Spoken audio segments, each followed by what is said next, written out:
Hi అండి. జామ చెట్టు ఇది పెట్టి నేను 4 సంవత్సరాలు దాటుతుందండి.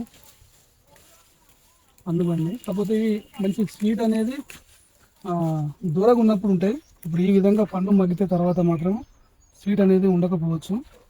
సరే ఏదేమైనా జామకాయలు మనకు ఎటువంటి పురుగు ఉండదండి నా దగ్గర. ఇట్లుంటుంది ఇంటికాడ మనం చెట్లు పెట్టుకుంటే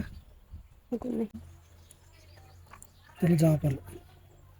రీసెంట్గా ఈ మట్టి అంతా నేను తీసి వేరే వైపుకు వాడుకునే ప్రయత్నం చేసిన.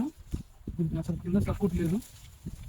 అయినా కానీ ఇప్పుడు మనకు చూడండి, ఇవి ఇంతగానం కాయాలైన కారణం ఏంటంటే నేను చిగుర్లు గిల్లేస్తూ ఉంటే మంచి పూట వచ్చింది, కాయలు కూడా మీకు వస్తాయి.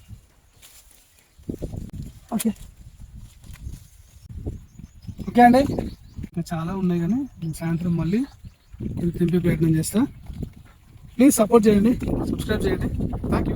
ఇప్పుడు మనకు దీనిలో ఇదిగో చాలా వరకు పురుగులు ఉంటాయండి. ఆ లక్కీ ఏంటంటే మన జామకాయలకు ఎటువంటి పురుగులు లేదు చూడండి, అదొకటి హ్యాపీ. Thank you.